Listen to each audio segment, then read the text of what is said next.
Yes सलोनी, क्या problem हो रही है? सर मेरे प्रैक्टिकल्स को लेके बहुत डाउट हो रहा है कि प्रैक्टिकल्स में कैसे क्वेश्चन किए जाएंगे और कैसे पूछा जाएगा। प्रैक्टिकल्स में मार्क्स कैसे आएंगे? Yes sir. ये सारे डाउट्स, चलो। जिस तरीके से मेरी बच्ची सलोनी के डाउट्स थे वैसे ही आप लोगों के भी डाउट होंगे। सर मेरी तो फिजिक्स वाले सर से बनती ही नहीं है या फिजिक्स वाले मैम से बनती नहीं है, वो मेरे मार्क्स काट देंगे।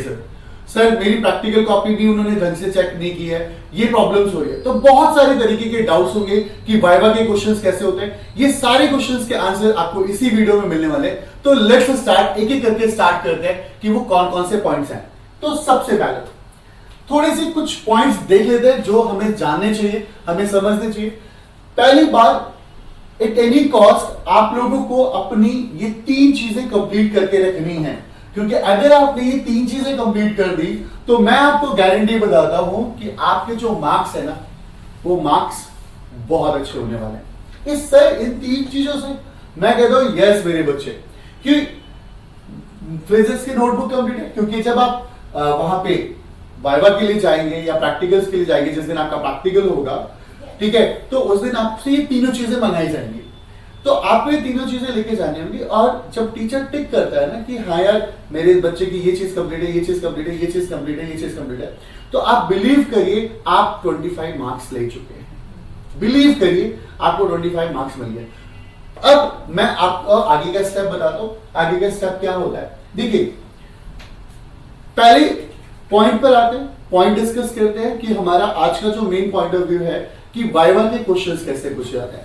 फिर मैं आपको बताऊंगा कि टीचर्स पर मार्क्स कैसे आपको पुट करता है, मार्क्स कैसे लगाता है, ये सारी चीजों में। देखिए एक एग्जांपल लेता हूं मैं सबसे पहले,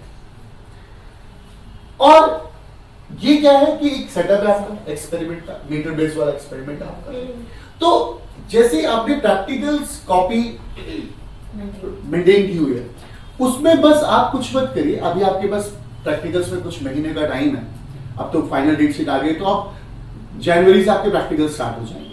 तो जब जनवरी से प्रैक्टिकल स्टार्ट होते हैं तो सबसे पहले आप क्या करिए, आप फोकस करिए थोड़ा सा कि जो भी आपने इंस्ट्रूमेंट्स हैं उन इंस्ट्रूमेंट्स के नाम पता होने चाहिए। क्योंकि जब प्रैक्टिकल्स लेने टीचर आता है तो वो पूछता है कि ये क्या है, बैटरी एलिमिनेटर। तो आप कहेंगे बैटरी एलिमिनेटर, वो पूछ सकता है बैटरी एलिमिनेटर का फंक्शन क्या है। अब आपसे पूछ सकते हैं ये क्या है, ये 1 वे की है, तो 1 वे की का फंक्शन क्या है, ये आपको पता होना चाहिए। गैल्वेनोमीटर, रियोस्टैट के फंक्शंस। तो आपको सबसे पहला जो पॉइंट याद रखना है मेरे ऑनलाइन वाले स्टूडेंट्स, ये भी बात ध्यान रखिएगा कि जो भी प्रैक्टिकल्स में चीजें यूज्ड है, एटलीस्ट आपको उनकी नॉलेज हो, पता हो, उनका नाम पता हो, ये सारी चीजें पता हो, ठीक है। तो अगर आपको ये सारी चीजें पता है तो आपका आधा काम तो कंप्लीट हो गया, ठीक है। आप एक मेन चीज बताऊंगा इस वीडियो के एंड में, उस चीज को भी ध्यान से सुनना। अब आप आते हैं वाइवा के टेबल्स पे। वाइवा के टेबल पे पहले आपको क्या होगा, आपके स्टिकर्स, कई लोगों के, हमारे स्कूल में जब प्रैक्टिकल लेता हूं तो मेरा होता है कि भाई 2 क्वेश्चन के सेट बनाइए, ठीक है, और एक एक्टिविटी, उसको आप फोल्ड करके रख दीजिए, या रोल नंबर वाइज हम कह देते हैं कि टीचर डिस्ट्रीब्यूट कर लेगा, वो टीचर खुद डिस्ट्रीब्यूट कर लेता है जब हम एग्जामिनेशन लेने जाते हैं। तो अब वहां पे रिटन वर्क हुआ, तो रिटन वर्क में थोड़ी सी रियायत मिल जाती है, हो जाती है रियायत। अभी मैं ओपनली नहीं बोलना चाहता, बट आपको इतना बॉदर्ड होने की जरूरत नहीं है वो रिटन पार्ट को लेके। बट मैं आपको सच बताऊं, जो रिटन पार्ट है, जो आपका रिटन हो रहा होगा, आप प्रैक्टिकल जब लिख रहे होंगे ना, जिस मीटर बेस आ गया, तो मीटर बेस की जो प्रैक्टिकल्स लिख रहे होंगे, बस आपको ध्यान रखना है क्योंकि वो बोर्ड का पार्ट है, बोर्ड में जानी है वापस। तो वो सबसे मेन प्रायोरिटी क्या है, जो आपने रिटर्न किया वो मेन प्रायोरिटी। तो वहां पे वो रियायत मिलती है। हर स्कूल अपने अपने पार्ट पे अपने अपने बच्चों के लिए सोचता है और किसी को कम नंबर देने की नहीं सोचता। हाँ सर, हमारे तो क्या कहते हैं, टर्म्स एंड कंडीशन खराब है टीचर्स के साथ, जैसे लोभांश कह रहा है, तो वो एक अलग बात है। वो एक अलग बात है कि उसको कैसे सेट किया जाएगा, वो भी टीचर के टर्म्स एंड कंडीशन आपको लगता है कि आपके साथ खराब है, वो नाराजगी आपको दिखा रहा है, बट एक्चुअली में टीचर नाराज नहीं होता।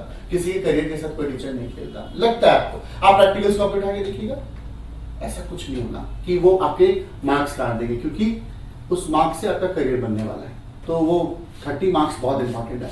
हाँ ये है कि 30 में से वो 28 दे देंगे, 30 आउट ऑफ 30 नहीं देंगे, ठीक है, क्योंकि शायद आपने परफॉर्म भी वैसे ही किया होगा 28 वाला। तो अब एक बात करो, जब आप ये सारी चीजें रेडी कर दी गए, रिटन पार्ट में वो आपकी हेल्प करेगा स्कूल, फिर भी आप रिटन पार्ट को थोड़ा सा याद करना, बॉदर्ड होने की जरूरत नहीं है, बहुत परेशान होने की जरूरत नहीं है, स्कूल हेल्प कर देगा। उसके बाद जब आप वाइवा टेबल पे जाते हैं, जहां पर वो आपको अननोन एक्सटर्नल एग्जामिनर मिलता है, वहां पे गेम सारा कलेक्ट होता है। अब आप गए, आपसे वो क्वेश्चन पूछने लगे कि सबसे पहले वो आपके इन्वेस्टिगेटिव प्रोजेक्ट देखते हैं और इन्वेस्टिगेटिव प्रोजेक्ट से क्वेश्चन पूछना स्टार्ट करते हैं सबसे पहला। तो आपने जो इन्वेस्टिगेटिव प्रोजेक्ट बनाया, सबसे पहले आप उसके सारे मेन की पॉइंट्स याद कर लीजिए, ठीक है, किसकी हेल्प से बनाया वो पता होना चाहिए। इन्वेस्टिगेटिव के बाद आपसे प्रैक्टिकल्स जो आप लिख रहे थे, जो आपका प्रैक्टिकल आया था, वो प्रैक्टिकल कॉपी वो एग्जामिनर चेक करता है, देखता है वहीं पे। तो देख के आपकी रीडिंग्स को देखेंगे, तो केयरफुली बस आप प्रैक्टिकल्स के उस पार्ट को संभाल लीजिए, क्योंकि 30 मार्क्स कम नहीं होते। उसके बाद अब आती है केस वाइवा को लेके। वाइवा में वो आपसे 2-3 क्वेश्चन पूछेंगे, आपने 2-3 क्वेश्चन के आंसर नहीं दिए तो एंड में वो क्या बोलते हैं कि आपको एक भी चैप्टर याद है, कोई एक चैप्टर पढ़कर आए हो जो याद हो, ठीक है, तो आप एक कोई बेहतरीन सा चैप्टर कर लीजिए, उनसे क्वेश्चन पूछेंगे वो टीचर, और अगर आपने उसके आंसर दे दिए, डेफिनेटली बता रहा हूं you will get 30 out of 30, ठीक है। बस और परेशान नहीं होना है, बस ये हौच-पौच नहीं बजाना, जैसे बहुत लोग परेशान हो रहे हैं प्रैक्टिकल से, हाई प्रैक्टिकल, ठीक है, सीरियसली देना है, बेहतरीन देना है। और अगर ऑनलाइन मेरे बच्चों आप लोगों को भी प्रैक्टिकल्स को लेके या इन्वेस्टिगेटरी को लेके कोई भी डाउट है, तो आप भी मुझे कमेंट करके मुझसे पूछ सकते हैं। डेफिनेटली मैं अपने सेशन में आप लोगों के उस क्वेरीज को कंप्लीट करने की कोशिश करूंगा। होप सो आप इन सारे पॉइंट्स को अगर ध्यान से करते हैं और ध्यान से देखते हैं, तो डेफिनेटली मैं बता रहा हूं आपका प्रैक्टिकल बेस्ट होगा। इसीलिए गुड लक मेरे बच्चे, मिलते हैं नेक्स्ट वीडियो में।